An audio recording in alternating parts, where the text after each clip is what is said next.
Okay, stopping by Microsoft, who's been slammed with people coming and getting in the booth all day long. There's so much new to know about Microsoft and what they're doing. As you can see, they have a big presence here.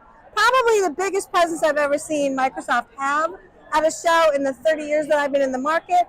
As you can see, they've got a lot of exciting things going on right now. If you're not checking them out for how progressive they've been and aggressive in AI, you need to come to Microsoft or call them.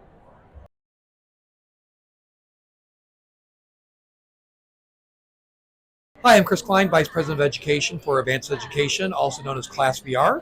I'm here today looking and showing off our brand new Accelerate headset, which is our first 6-DOF offering that is specifically focused on CTE and vocational technology. We wanted to make sure that we were bringing all the great aspects of Class VR into your grades 9 through 12 specialized classrooms, and we believe that this Accelerate headset is going to be the way to do that. Over here, we're looking at job interviews.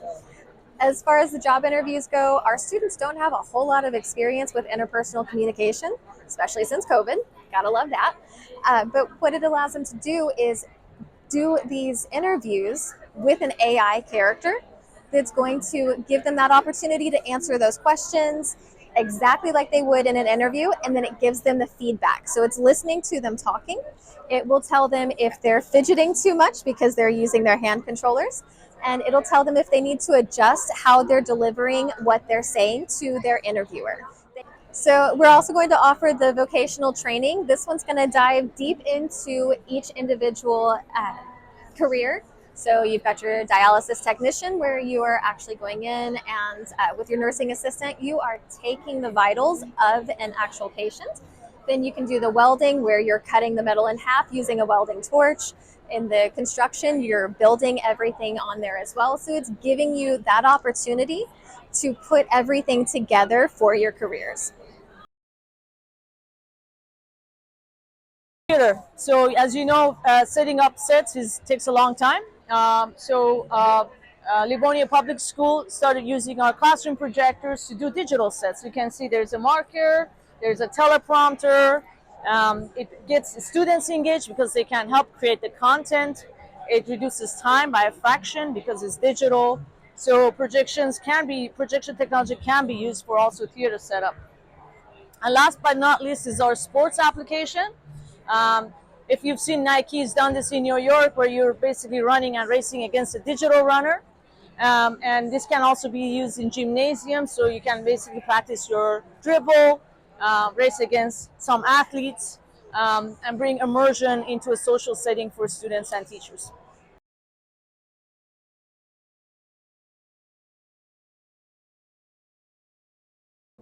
Yes. Stacy, Susie. All right, so I know everyone talks about AI. It's everywhere right now. I'm going to talk about the credible content that is behind that. The AI part isn't going to be helpful unless you've got the credible research-based content. We are aiming to empower educators in the K-12 space, specifically in supporting the differentiation for their students through those research-based practices, as well as the actual credible content that we deliver. Right. So we offer options for students. We also offer options to help districts differentiate for their educators, which is not happening, right? So from a professional development, professional learning standpoint, we find it really important to make sure that that students as well as educators have the materials and resources that they need. And we feel really confident in the research-based content we provide. I love it. Well, okay, so you're giving an enterprise level view. Yes. Because really what happens in a lot of places is like the school says, okay, here's your curriculum map, which is basically when you got to teach on what kind of crazy train schedule of lessons, right? Here you go, like have at it with your old self. Right. And then then the teacher goes behind the classroom door, and then they're on their own. Completely. Okay. So then they're like, what about and AI this and AI that. Right. And it's not necessarily quality, and then they are slapped around later, which is stupid because they used to give them textbooks, but they don't do that anymore. Right. So what you're saying is, I'm going to give you the quality content. Quit freaking out. Yes. Here Just you go. Take a deep breath. So I actually used to be an educator. So I taught third grade. And Scariest grade ever. Oh, I loved it. I loved Really? it. Though they were like young enough to still listen to you, but old enough to be independent. So I Super loved duper. it personally. Super duper. And as an educator, I mean, there's just so many different options, right? There's a platform for this and a platform for this and a platform for this, and it's exhausting to learn all of them. Yeah, To forget remember it. Forget your it. sign-in information for Yeah, all of them, forget it. right? I mean, you've got enough to deal with the 31 students in your classroom. Yeah. So it's just yet another thing. And so what we do at Gale is we provide a similar experience in the interface itself, Yeah. both for student experience as well as the educator experience. Right. And so it's expected. Users can pop in and they know, oh, I've helped my student with that, with their research project. Right. I know how to use this already. So now as an educator, I'm going to pop in, figure out what sort of content is most interesting to me from a just-in-time training perspective. They can pop in, get that content, and then use it in the classroom the next day. Okay. So that's really the idea behind it. From a curriculum standpoint, we really do aim to provide more of a supplementary curriculum space. So schools can still continue to use their core curriculum if they have it, right? And then we'll come in and fill in those content gaps because we all know that there are. I would bully them and just go, I'm core, get out of my way. I'm core, yeah. Just get out. Yeah. Yeah. I mean, it is what it is. I think at the end of the day, teachers are always like kind of beg, borrowing, and stealing whatever they can to do their jobs. Well, let's just say why that really is, okay? Yeah. Before I run Yeah. off, and you guys need to keep me on schedule, but let's just say what's really going on, because Yeah. this is the pain factor. Here you Yes. are as your teacher, you've got 30 kids. Yep. 10 of them are behind grade band. Mm-hmm. Or maybe one of the 10 is like the super smarty pants who's bored and they're Yeah. like 3 grades ahead. Yes. Okay, I'm just saying. But Yeah. the rest of them are like, you're teaching 7th grade. You got 2 kids that are 2nd grade reading level Definitely. that just made it right into the. Completely. I don't even know how they made it to school that day, but they're there. Yep. And then you got the rest of them are maybe 2 grades behind, whatever. But you roll up, and you've got your normal little train of lessons that you finally figured out by the seat of your pants. Yeah.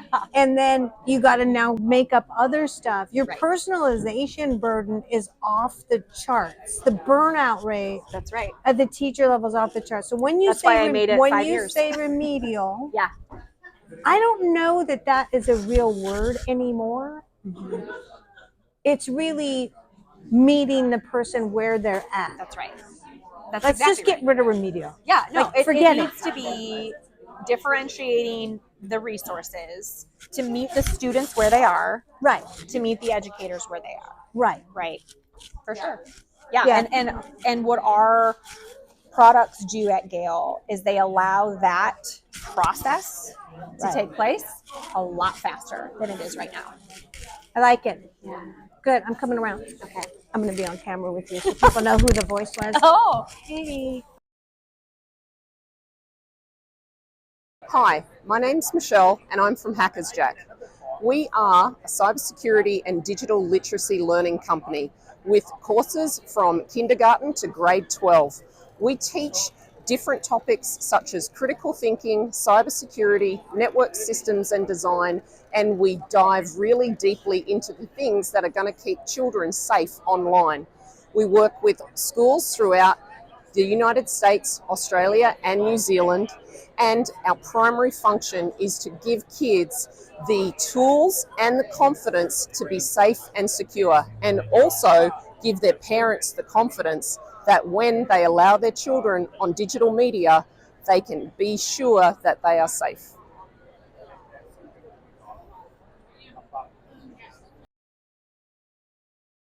What we're focused on at Instructure with AI is ensuring that it is an all EdTech ecosystem and that AI is fueling that ecosystem. So that's everything from AI embedded capabilities and features to ensuring that there are extended APIs and hooks into our platform so that the ecosystem can leverage every capacity across all tools that are being used in the districts or in the states. And this is really meant to help teachers be more efficient and effective in the classroom.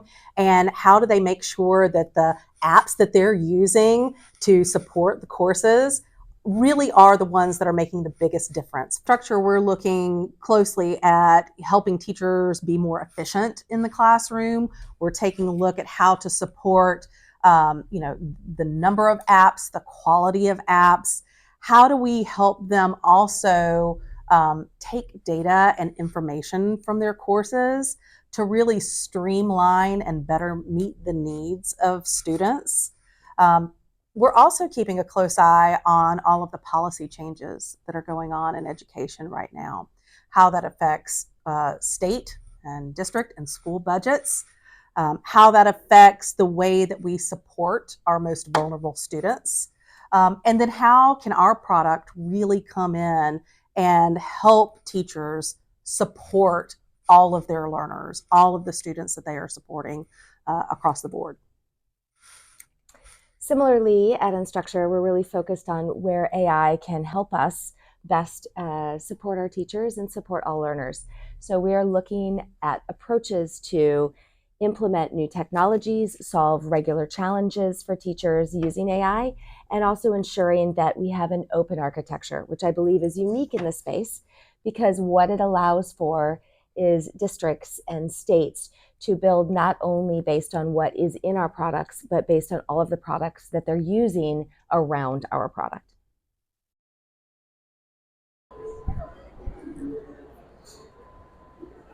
Hello. Hi, Leilani. Hi. Hi. All right, so let's say, who is Kibbeam and who are you? I'm Jim Margraf, CEO and founder of Kibbeam. And 25 years ago, I invented a tool you may know of called the Leapfrog LeapPad. Yeah. And we helped 100 million kids or so learn to read. And recently, in the last few years, I saw a replication of trends and situations that existed back then. A few things. One is, back then, parents were upset about too much screen time for kids, but it was television. So now, of course, it's handhelds. Yeah. Back then, not enough time that parents had with kids or teachers had with kids individually. Now with COVID and with special needs and with languages and testing, it's much worse. And further balanced the whole language learning and reading was just emerging. So there's a transition in reading that was occurring then. And now there's a science of reading, evidence-based reading. Yeah. So I looked at this and said, having done what we did with that company and others that I created, including LiveScribe for a smart pen, and then also iFluence with eye interaction, looking at brain science behind eye interaction, the brain-eye connection, came together and said, what could we do with AI that could fundamentally evolve the way kids learn? And let's look at reading first, and let's see if we can do something without screens. So let's teach kids to read without screens using AI. Wow, okay, I can't wait to hear this. Okay? Yeah. Okay, good. So how do you teach kids to read and learn as well? Using AI in a safe way, big issue today, without screens. So went back to something pretty simple and basic, which is a book. But the issue was previously when books were used with various types of things like a Leapfrog, and I invented a tag pen as well with dots on paper, they all had to be special books or special frame. So I said, what if we could use any printed material, any book, and teach kids with that book using AI? So it starts with AI in the form of CV and neural networks. So we created a small handheld device. I'll show you. Here's a device. This is our launch product. It's a platform. It's deceptively, it looks hopefully simple. And when I turn it on, you'll see it will come on and some orbs light up. And there's a green and red button for starting and stopping, some sounds coming out of it, speaker. There's a microphone, USB connector, audio jack, Wi-Fi and Bluetooth, motion sensing, and we're running a neural network in this device with a beam of light that we can point at a book. So that's the starting point. Now I can show you what it does. Okay, show me. Okay, so I'm going to plug in a speaker. There we go. So we can get some sound, make this a little bit louder. And I'm going to start. There it is. Can you hear that? Hopefully. Yeah. That's good. So I start by pointing at a book like this. Dinosaurs. And we hear the name of the book. To read this book, And I'm using some pre-K books, another book.